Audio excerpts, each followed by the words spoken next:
Welcome to Comadres y Comics. Comadres y Comics is a podcast hosted by 3 Latina women. We highlight the Latinx presence in the comic book industry as creators, characters, and fans. Join us as we talk chisme, comics, fandom, and beer.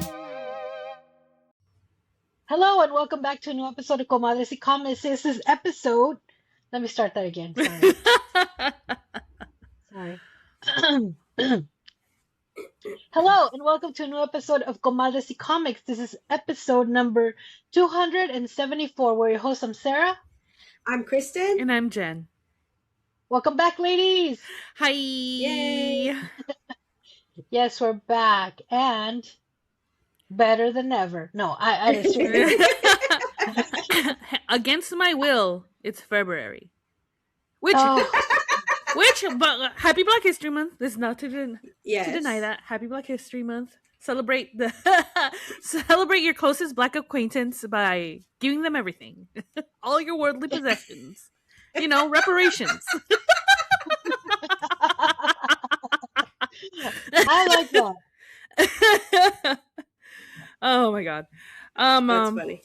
But still, like, I'm like, one, January lasted forever, but also, like, why is it over? I feel like New Year's was just a week ago. Fuck this. I feel like February is already almost over. Okay, yeah, like, same vibes. Like, what the fuck? Yeah. Oh my god. This has been the longest fucking midterm year. And it's not even month 2 in. Right. Or it's barely month 2 in. God. Yep. The trauma Yeah. of it all. Yeah, I stepped into a Dollar Tree the other day and I was slapped with all the hearts and pink and red, and I'm like, oh shit, it's Valentine's month or some shit. My Dollar Tree had that stuff out still in December when I was there looking for Christmas stuff. I'm like, let me just enjoy one holiday at a time. And not even enjoy. Let me endure and get past one holiday at a time. What is it? I think I mentioned this before, but like, I do really bad like with the holidays that I like don't like, which, let's be real, it's mostly like Halloween is the one that I enjoy the most, and all the others I just endure. But this past December was one of the worst fucking Decembers for me personally. And like, it was so bad that I missed work not once, not twice, but 3 times because I overslept. Oh, wow. Yeah, my paycheck was crying. But then like I got, do your taxes, people.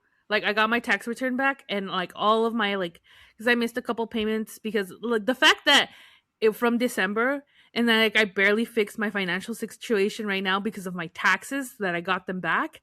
I'm just like, this is ass. Like, I should have been like swimming in money right now, but now I can say is like, all I can say is like, I'm financially stable. Like, what the fuck? I hate this. This sucks. Yep. I remember, I mean, not even going to say I remember those days. I feel that. Yeah. I'm still experiencing that. No. And it's like, right now the Super Bowl is in Santa Clara County. And it's dead at work, but they keep telling us like, it's going to get really busy. You're going to get slammed after the Super Bowl. And all I can think about is like, what if I call out? What if I just don't show up? After she's just complaining about her paychecks crying. I know, right? So I just don't want to deal with it. And then there's a bunch of like strangers here now. And it's like, and usually like I'm all about it. But this is also another reason that I can tell that I'm getting older, is that I see like people who like in their early 20s, like all gathering up. And I'm just like, what are y'all doing outside? Go home. It's like... As if I wasn't partying it up and living it up when I was in my fucking 20s. And now I'm just all like, no. Y'all are being too loud. Wrap it up. Well, you should be used to it because you grew up in Los Angeles. Mm-hmm. We had, I mean, prior to you being born, I guess. The Olympics were here. Mm-hmm. But also we have the Rose Bowl in Pasadena. So there's always tourists, especially I remember in Santa Monica, all the tourists coming into the shop when we were on Broadway with their college team on it. And even now, last month on Saturdays when I ran after the first bunch of tourists walking around, you could tell. It's just funny because we have those big events here in the area every so often, and you can tell all the people who are coming in from out of town that are not from here. So but it seems a little bit more centralized to you right now. And this is a huge event. The Rose Bowl is nothing compared to this Super Bowl. And it's like usually like and you're right, I was, especially when I was working in like with you guys in Santa Monica, I was very, very used to it. But now since I've been living here, all I can think about when I see, and I can tell who's a tourist, which I guess I'm a Bay Area person now, because all I could think of was just go to San Francisco, bro. Like it's right there. Leave me and my stomping grounds alone.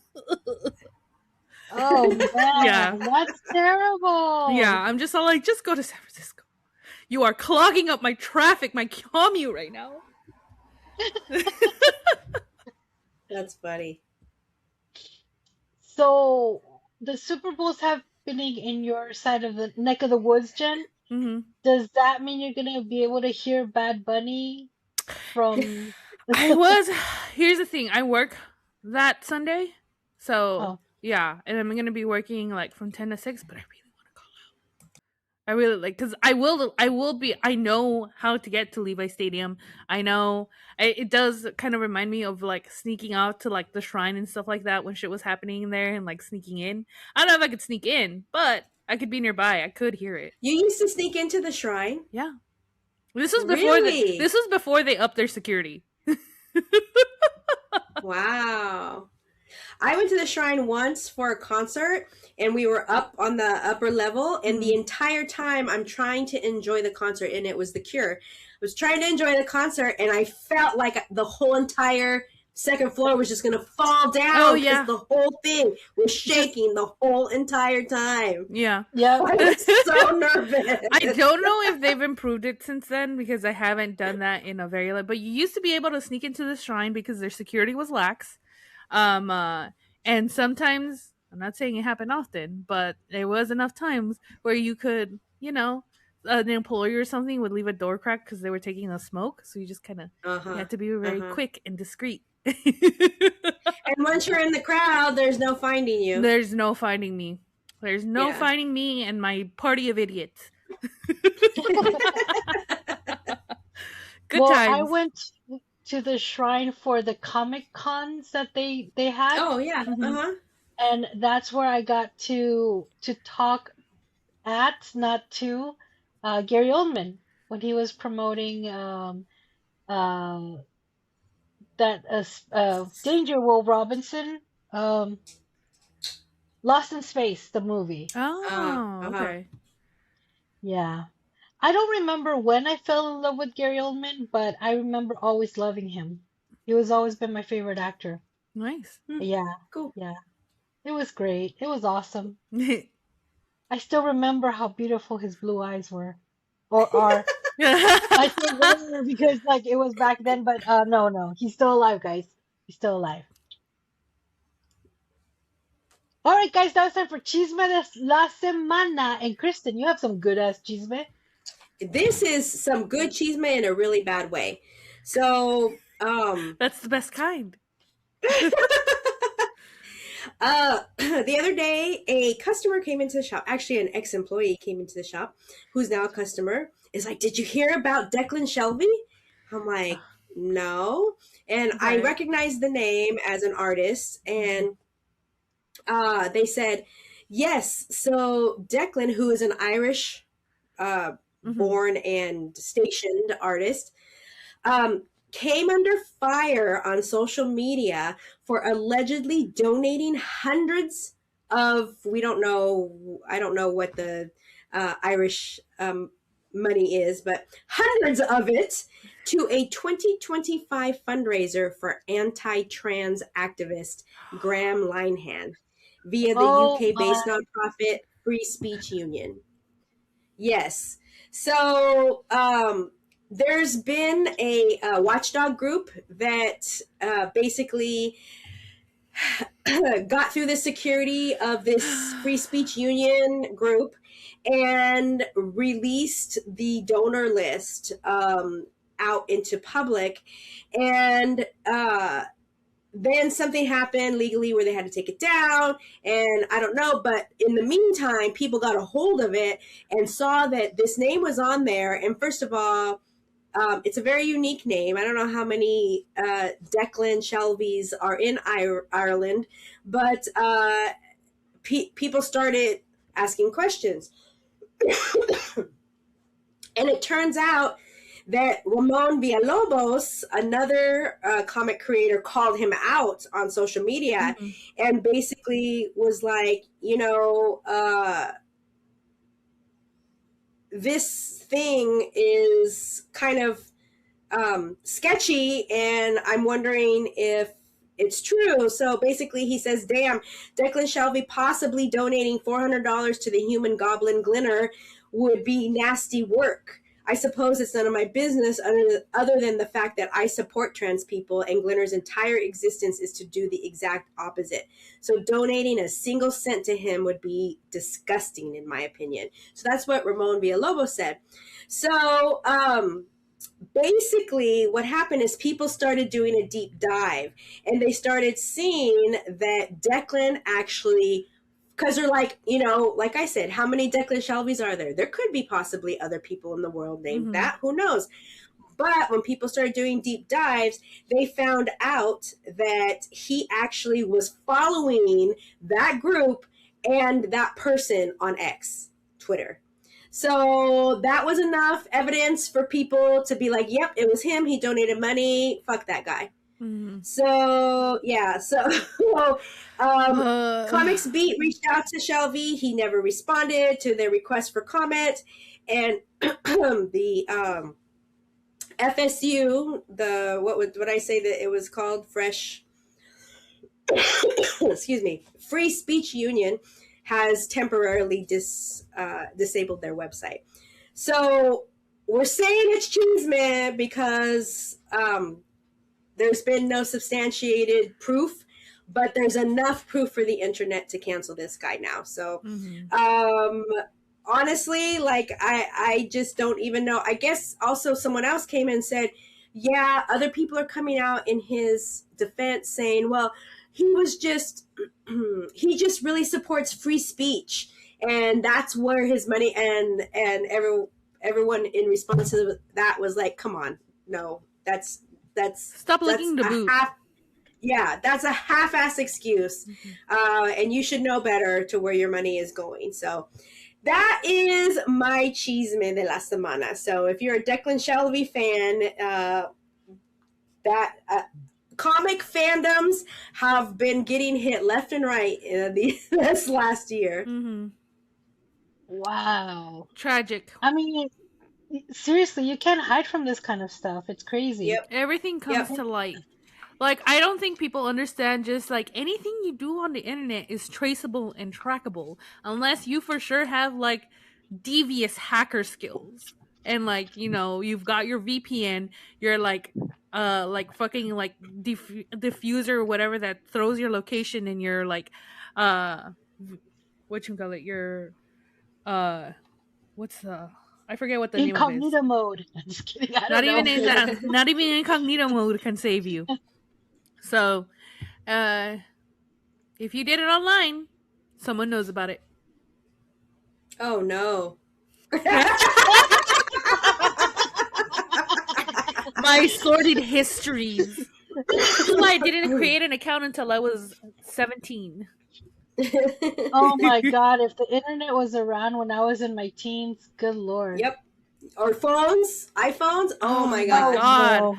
Like, There would be videos of me behaving badly all over the place. oh my god. Oh Wow. God. Good thing I didn't have access to a phone until I was like fucking like 18. Yeah. Whew.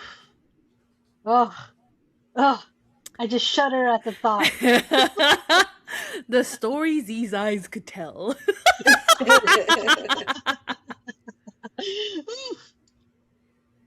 All right, guys, now it's time for On My Radar. And today on my radar is, good Lord, Masters of the Universe live action movie is coming out June 5th of this year. I'm so excited. We get to see Man at Arms, Tila, Adam and He-Man, whatever. We get to visit Eternia. The titular character. Yeah, Emphasis on tit. Evelyn, my favorite. Super cool. I can't wait. I'm so excited. I'm a little disappointed that the movie, and I'm not spoiling it for anyone, okay? Because this was a freaking cartoon in the 80s, all right? Just calm the fuck down. Anyway, I'm kind of a little disappointed that He-Man or Adam, he gets sent to Earth to protect him from something, but he feels deep inside that he belongs somewhere else, and this place is Eternia. But I really like the fact that they are kind of following the cartoon, where we find out sometime, I think in the second season of the cartoon, that his mom is really an astronaut from Earth, that she ends up stranded in Eternia and then marries the king and they have Adam. That was the storyline in the cartoon. In the movie, however, I think there's somebody going after the royal family, and they send Adam, who is He-Man, to Earth for safety reasons. But it's so exciting. I can't wait. It looks like a great ensemble. I kind of like the old 80s Dolph Lundgren version of Masters of the Universe. But I'm very excited. Yeah, I said, who doesn't? It's a classic. It's a classic. It's so crazy though. For those of you who are not familiar, He-Man started off as a toy series started by Mattel, and to promote the toys, they created a cartoon that was made by Filmation, and it went for many seasons. And I used to watch it regularly. And by the power of Grayskull, and then a spin-off of She-Ra, Princess of Power. It was just She-Ra. Right? Oh my gosh! And of course they redid, I think, She-Ra in Netflix. I haven't watched it yet, but it's great. I cannot emphasize this enough. It's great. I love it. Oh, I gotta watch it then. But I owned Spirit, which is She-Ra's talking horse. Yes. And I owned Evelyn, and I owned Tila. And my brother had like a bunch of He-Man stuff. It was just really cool. It was a lot of fun. Even though I am 7 years older, we still kind of played with toys. I just loved I try to rewatch He-Man, the old cartoon, but Orko just kills it for me. And it's Orko. I forgot what his catchphrase is, but if I think about it, it's gonna haunt me for the rest of the night. So I'd rather just not even really bring it up.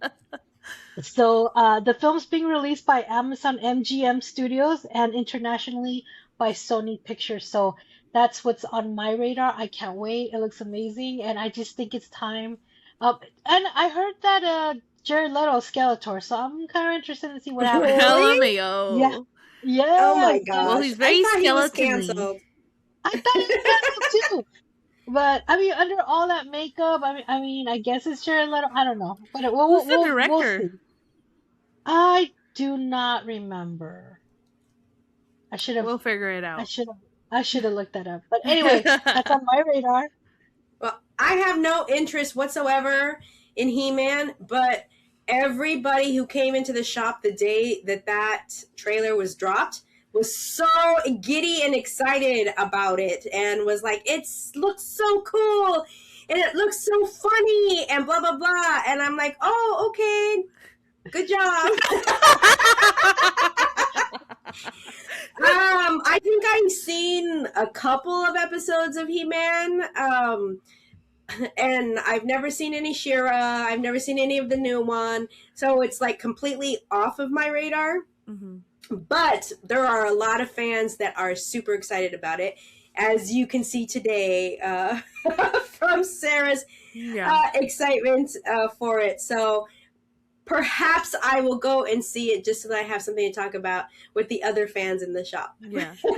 It's really funny because I became a fan rewatching the old shows because my little brother and my little sister, and this is how long ago it was. Like, it was barely the transition from like from antenna to digital when they were making that big push. Oh, And I remember that. Oh my yes, God. and then a bunch of channels became available to us, which one of them was Cubo, which basically just reshowed 80s cartoons. And cool. my little brother and my little sister both loved She-Ra and He-Man. And so when I was taking care of them, that's what I would put, and I just happened to watch the episodes. Super campy, super corny, super bright, and then very, very 80s. And that's how I ended up just like watching it. So here's me with like my freaking like 6-7-year-old siblings as a fucking like 15-year-old, and I'm like watching He-Man and She-Ra. I'm just like, hey, yo, this kind of slaps. So that's how I became a fan of them. And so when they did the She-Ra remake, which was done by they don't go by this name anymore, I think, but at the time, hold on, who did Nimona?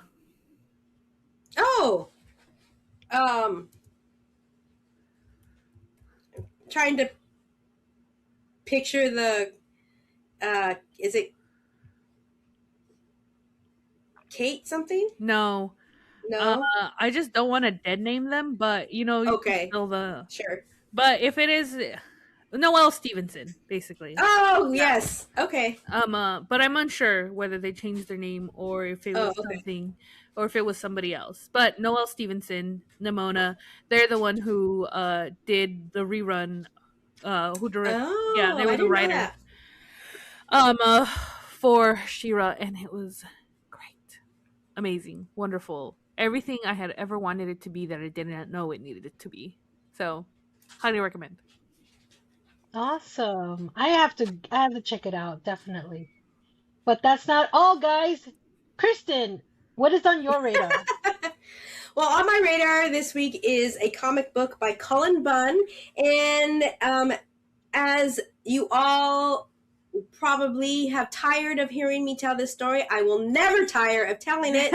I once pushed Rob Liefeld out of the way to get to Cullen Bunn, and I will never forget it, and neither will he. But he's one of my favorite horror writers, and I am really excited about this new book that he has out this week. It was out yesterday, which is whenever you're hearing it, it probably won't be yesterday, but it was February 4th. So it is called RIPCORD, and it's basically a story about this drug called RIPCORD, and it has become super like crazy, overtaking communities and towns and countries, and it's extremely addictive, and it doesn't just alter your perception, but it also alters who you are fundamentally, and basically it makes you into this like mindless frenzied killer who wants nothing but to destroy things.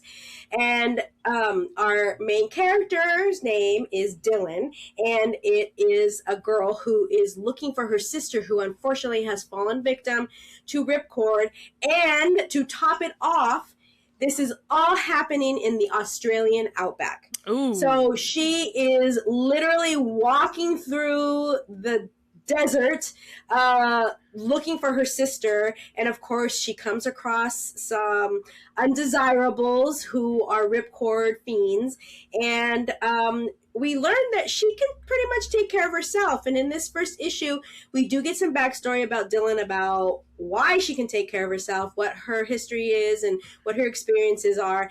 And this particular issue number 1, ends in a confrontation between Dylan and some RIPCORD addicts, and it is a very good start to this story, and I'm looking forward to reading number 2. But it is published by Ignition, who is, I don't know if I've shared this before, but they are individually numbering each of their comics. So like the one that I had in my hand the other day was like number 1058.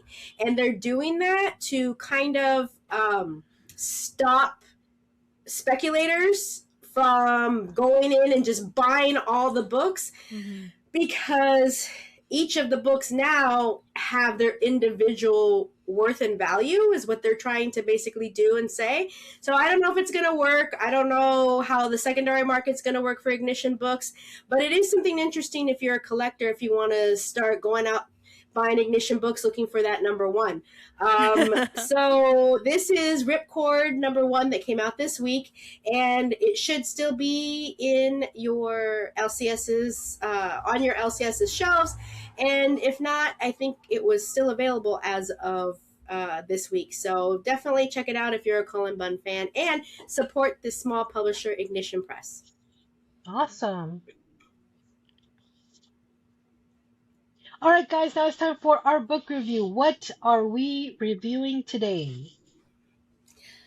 We are reviewing a book that was sent to us called Sincere. And I know that, Sarah, you sent a little blurb about what the book is about. And it was sent to us by Ray Anthony Height, who is a very well-known in the industry artist.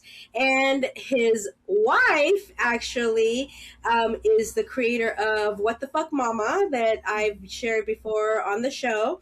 And they both together have started a production company called Studio Sky Tiger Comics. And this book, Sincere,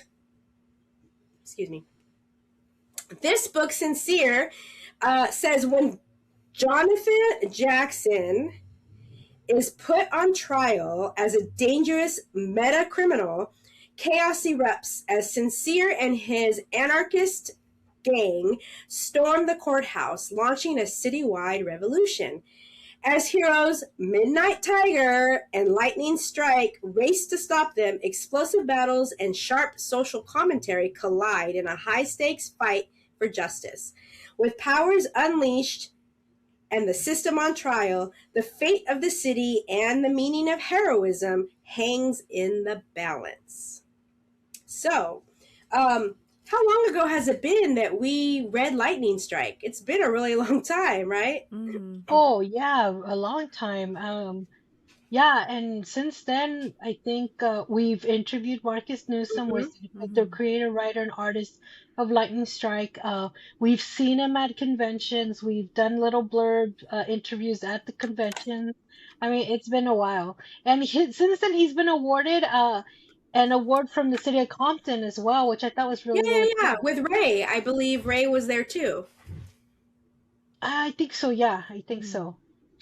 So, yeah, it's been a while, but every time he sees us, he's like, oh, I love these ladies. They're like our biggest fans and stuff, and it's really cool. It's really cool. Like, just recently, I think we interviewed him in San Diego Comic-Con along with Lalo Alcaraz.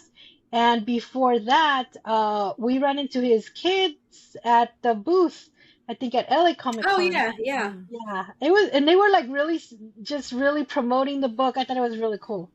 Yeah, but anyway, he is a friend of the podcast, and so I was really excited to see him collaborate with another creator on another different character, and then combining their appearance in one comic book, this one, Sincere American Nightmare. So that was pretty cool. I hadn't heard of the other character before this comic book. What about you guys? I've heard of it just because I follow Ray on social media and I see him at the conventions. And actually, he gave me a packet of books and it went into the black hole of wherever my calendar is, because I don't know where those are either, to be honest with you. Sorry, Ray, if you're listening. He gave me a packet. He gave me a book of Midnight Tiger. I think he gave me a couple of them, and I was so excited to read them. But I think this was at LA Comic-Con, so that was right around the time where we just started back doing the shop, putting in the floor, staying up until midnight, our backs hurting. And so who knows what happened to the books.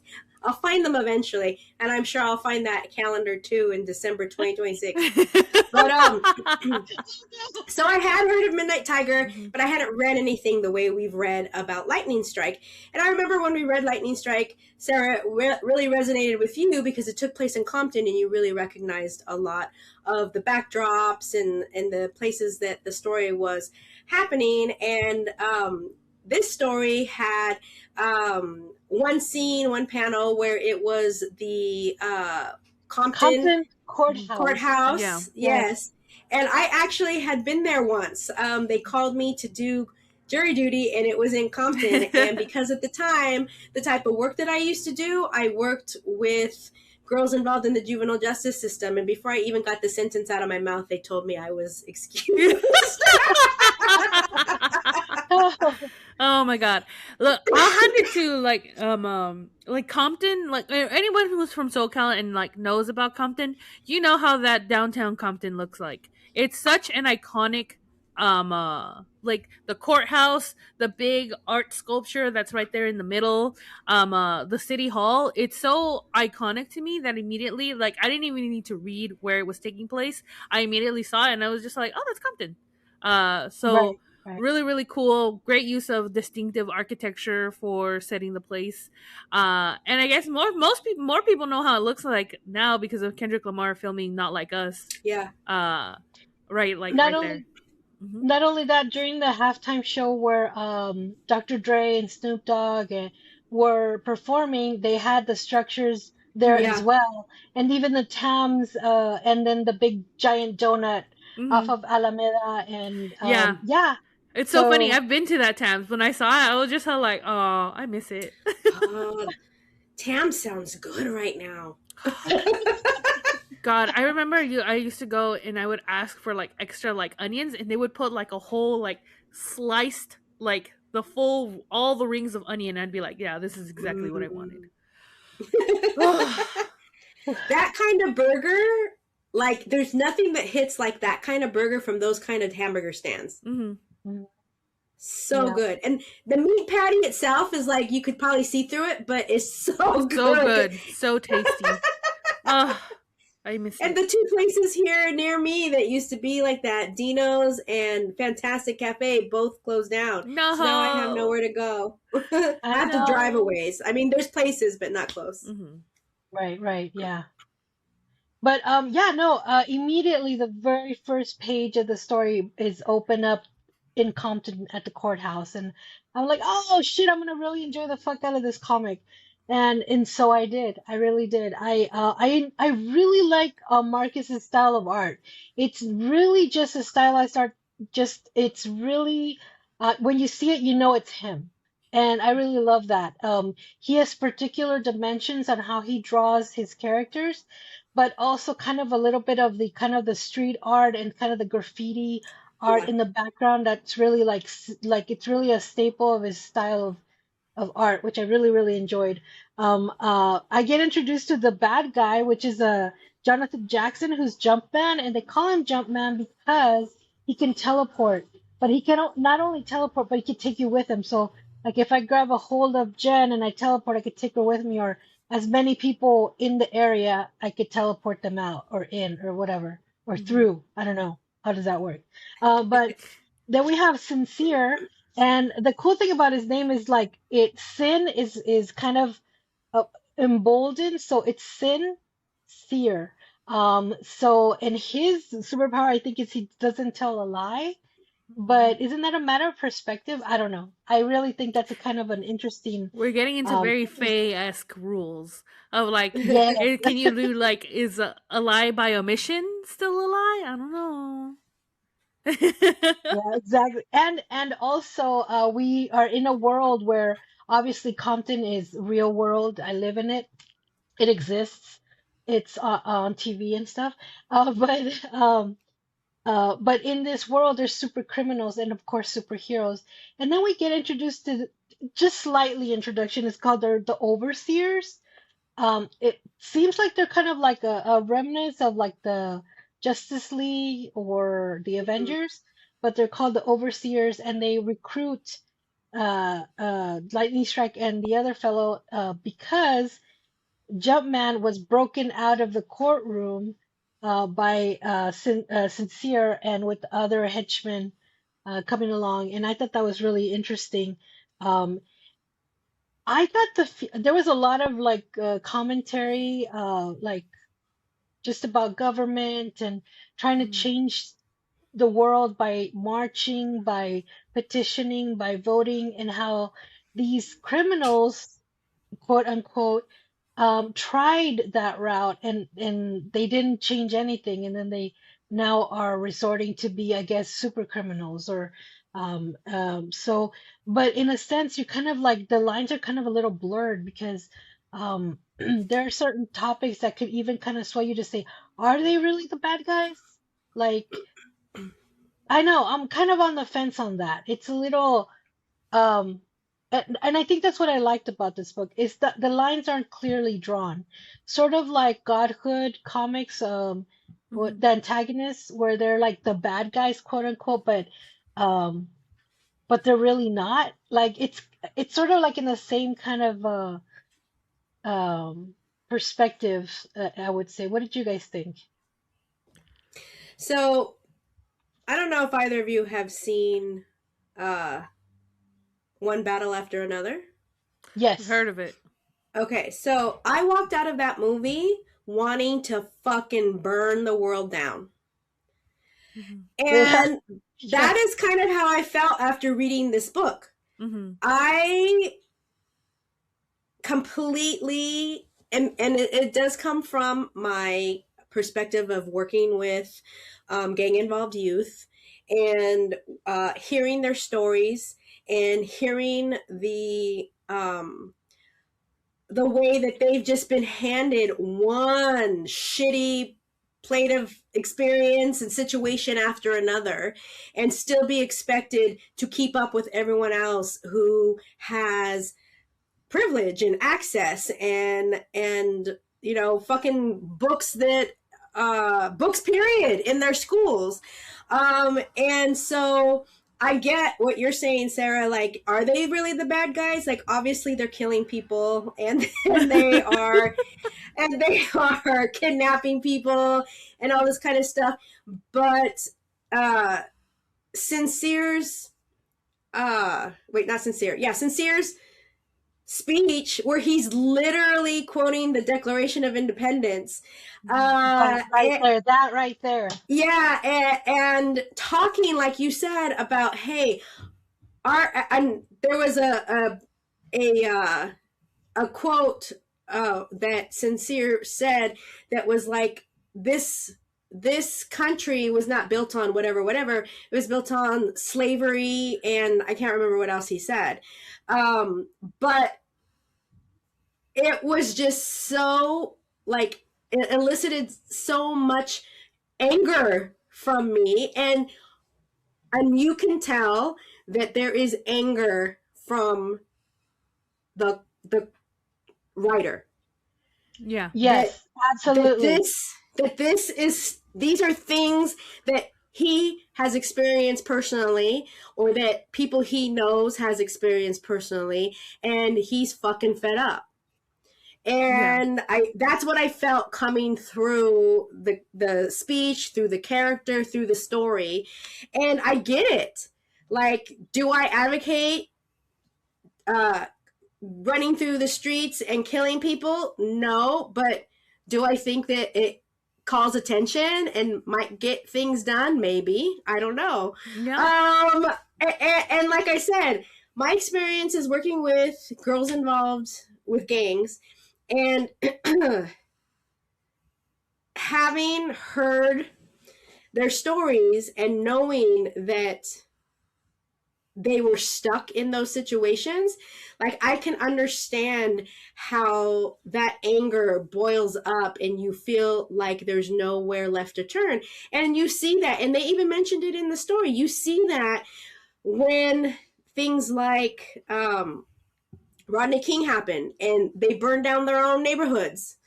And And when things like what's the other one, George Foreman. I always want to say Foreman, but it's not Foreman. Floyd. I'm so sorry. I was thinking. Yeah, yeah. But when those kinds of things happen, looting and all that kind of stuff, like people don't understand that there's a lot of anger in these communities who have been downtrodden for so many, not years, not even decades, for centuries. Centuries, yes.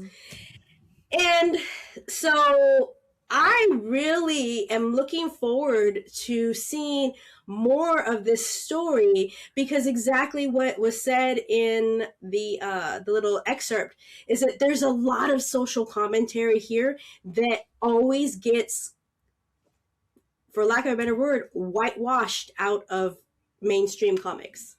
Yeah. And so I'm really interested to see where that social commentary goes, because you also hear Midnight Tiger and Lightning Strike speaking, and Sincere saying, you guys sound black.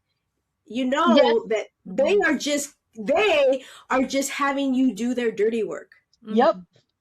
So 100%. that was very interesting for me to have that little like story point put in there, and I really would like to see where that goes.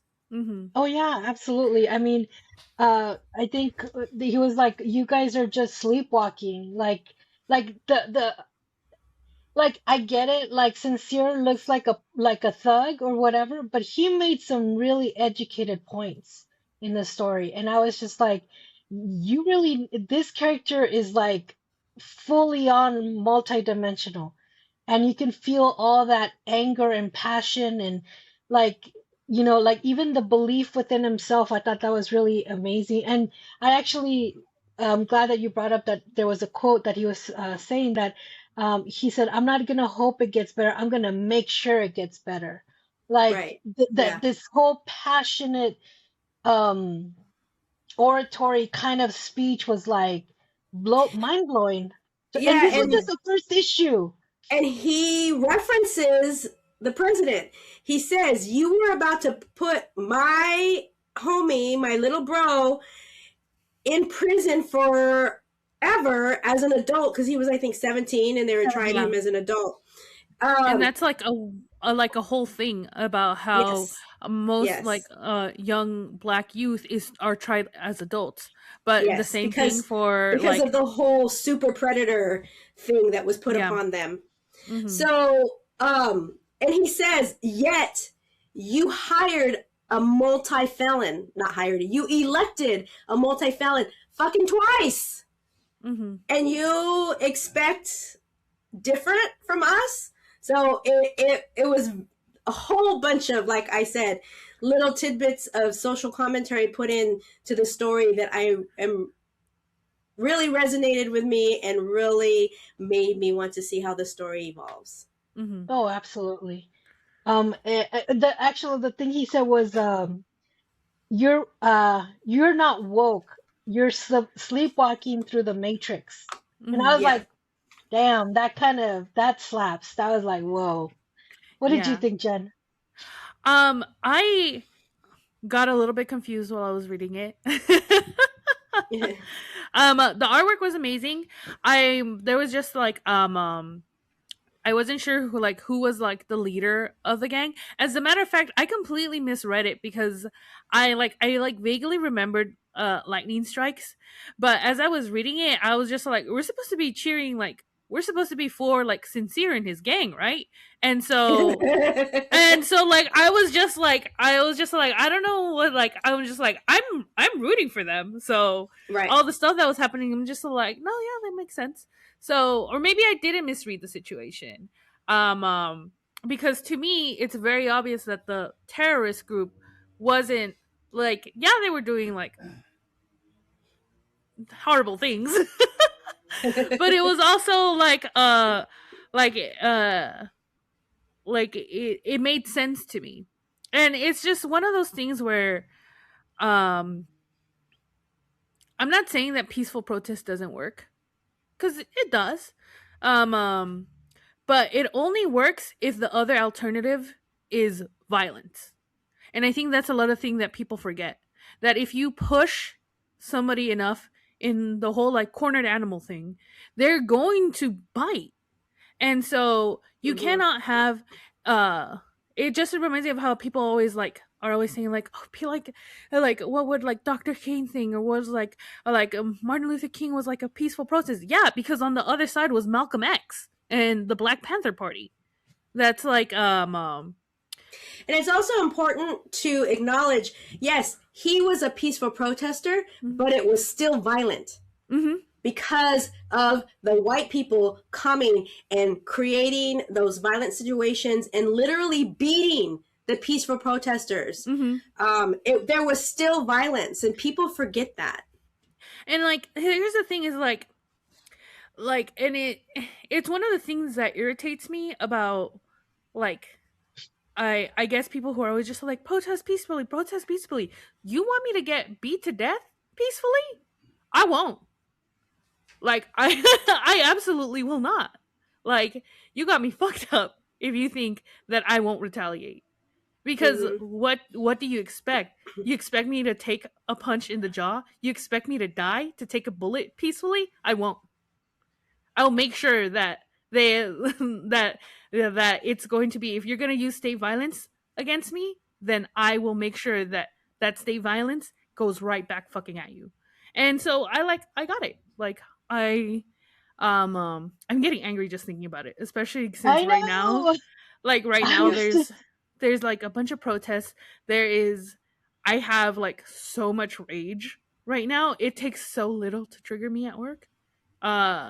And all I can think about is like there's a protest planned there's an anti-ICE protest planned during the Super Bowl.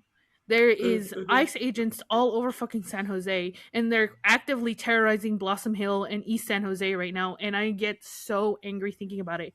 And I think about like what it is that I can do and what I can't do, and then I realize that in the end it doesn't fucking matter so long as I'm willing to put my body out there. And that's what I fucking do. I try to be part of the community. I try to like report ICE activity when I see it, or suspicious police activity. TBH, if I see the police surrounding one person, 3 or 4 fucking cop cars, I'm fucking recording that shit. I'm calling the Rapid Response Network. I'm like making sure that people are being held accountable, or at least I try my goddamn fucking best. And then sometimes that's all you can do, or you can go the other route. So I was all for Sincere and his gang. They were 100% the protagonists and the heroes to me. There was no question about it to me about like, what is heroism? I'm just all like, Sincere and his gang. They're the heroes. Plus, I want to also, tip my hat a little bit. They had a hideout in Bakersfield where they brought together Crips and Bloods as part of their henchmen, and I thought that was pretty freaking and cool. essays you didn't see? Crips, Bloods, and essays. The gangster party, it said. That's right. Oh my god. Nothing but a gangster party. But yeah, no, this again is the very first issue, and I'm already like 100% in.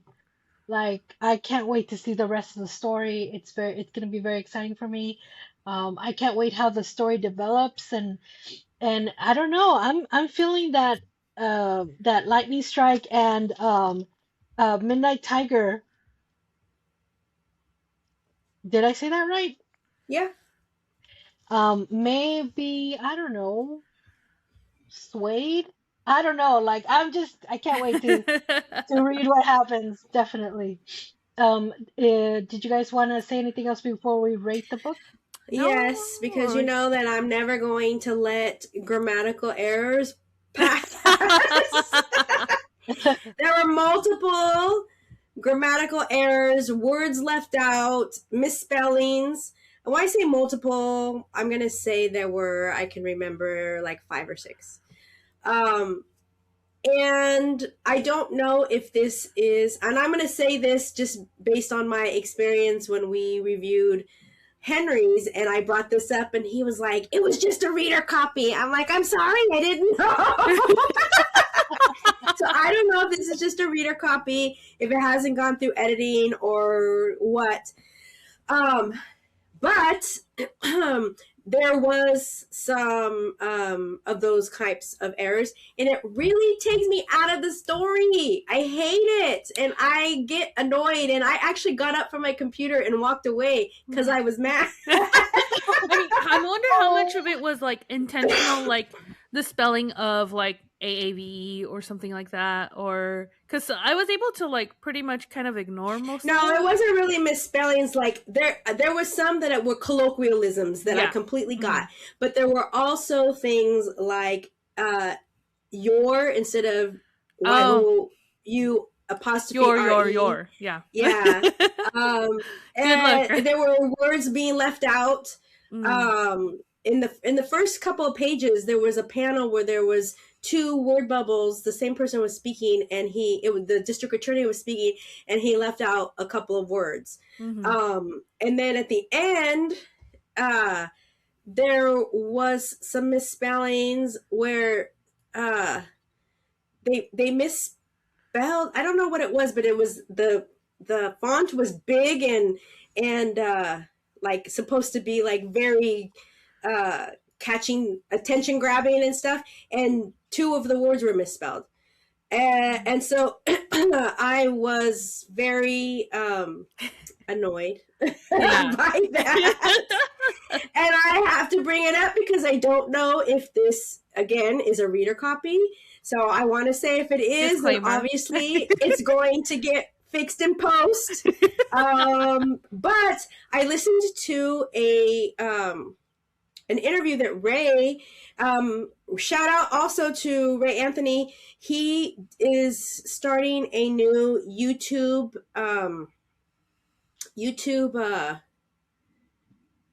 series called Comic Chop. And it's basically like his explanation was, when you go out down to the barber shop or whatever, and we're talking and we're having a good time, we're chopping it up. And that's what this is. It's us chopping up comics. And he had on Joe, I don't remember his last name, but he's the owner of a fairly new comic shop in Inglewood called the Comic Den. And he is a Black comic shop owner, and he is in Inglewood, and he's about a year old. He said his shop will be a year old in March. And Joe mentioned that he really sells this book a lot. So I'm like, okay, does that mean that this book was printed and is in chops with all of these mistakes? Regardless. For the graphic novel. Yes. Regardless, I get what they're doing here. I enjoyed the story and everything, but I always say, I don't care, and I just said this to Eddie yesterday, you could be a rockin' effing rocket scientist, and you hand me something that has a misspelling, and I'd be like, you're dumb. Oh my God. So, this is just to say, get an editor. Have multiple people reading your books. Fix your misspellings. Fix your have an editor, words that are missing. Proofreader, a beta reader. Fix your grammar, please, because it really does take away from the legitimacy of your work. I mean, Marvel does it too. So, like, I see it in Marvel and DC books all the time as well. So. It's not like this is reserved for indies. Mm-hmm. I also got to say something else about the dialogue and the way it was written. There was multiple bad words, but they're all redacted. So that means to tell me that they're trying to market this for like young adults too, which I think was really cool. And it doesn't take away from the story for me because I just said the word in my head. Yeah. I can tell what word it is. Yes, exactly. it didn't bother me whatsoever, and I thought that was really clever as far as a writing style. So that was very interesting and clever to me. Yeah. But yes, the misspellings are jarring. Um, Anything else before we rate it? No, I What got is it our off my chest. what is our rating scale, Kristen? So we rate our books on a 1 to 3 concha rating scale, where 3 is the most conchas that Jen's mom ever let her eat in one sitting. So that was the best. And if a book is off of our chart, then we make up our own individualized rating. Excuse me. So I'll go ahead and start. And despite my critique of the misspellings and grammar and everything like that, I really was engrossed in this story. Again, the lines are blurred of who's the hero, who isn't the hero, who's the good guy, who's doing good things, who's not.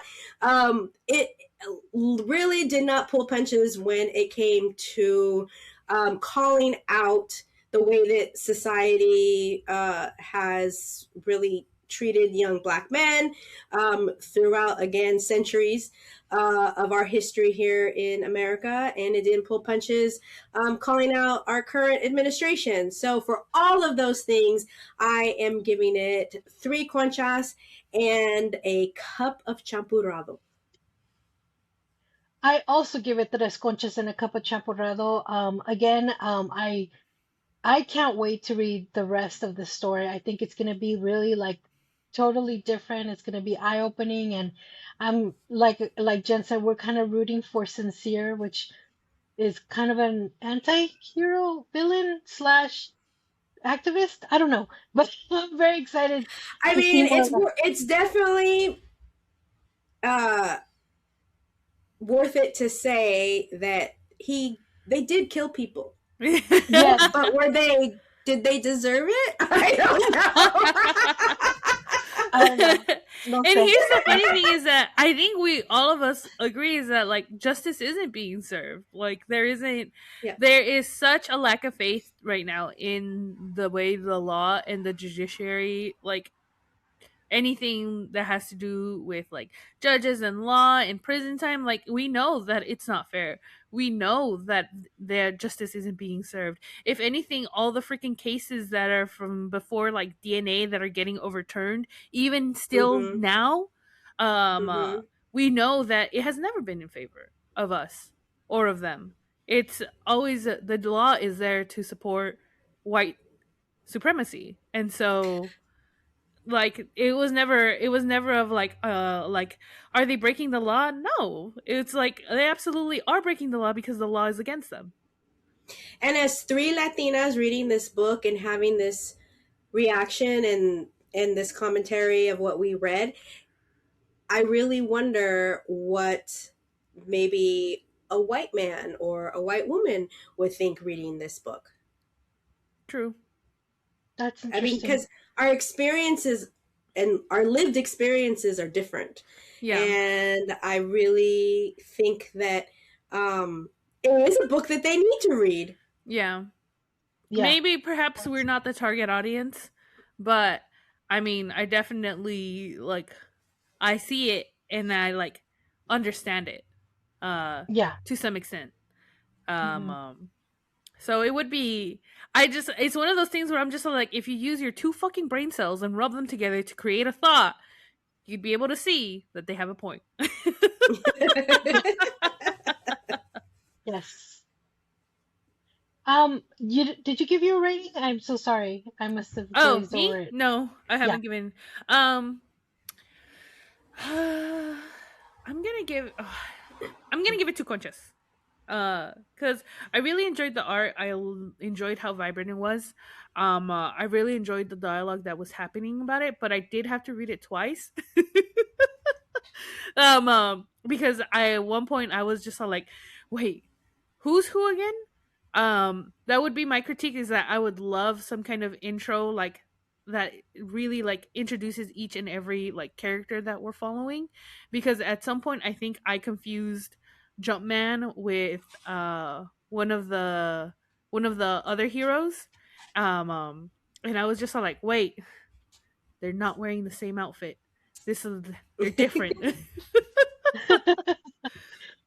So Um, just a little bit more of an intro of who's who, because the one who really stood out to me was Sincere. I think he was the Mhm. most vocal, and I think the most visually, like his outfit and everything, his like attire was very distinct, very well thought out. I think it was really really cool. If you can't tell, Sincere was probably my favorite. Mhm. Um um, uh oh no, I just wanted to point out that the people that worked on this, Jamal Anansi is from Watts, and Marcus Newsom's from Compton, and then we have Jess mhm. Havoc. I didn't find any of like where she's from, but she graduated from Westwood College, a degree of game art and design, which I thought was really super cool. But yeah, Yeah. yeah, it's a great team working on this comic book. I thought it was really cool. Hmm. So yeah, besides that, yeah, I'm gonna give it 2 out of 3 conchas. Really great work. Yes, and you can get your very own physical copy at the Comic Den, and that's at the Comic Den on Instagram. And then you can find more on Lightning Strike by Marcus Newsom at LS Comic X. And then you can follow the other fellow Anansi at RA Height Comics. And so yeah, that's pretty it. That has been our book review.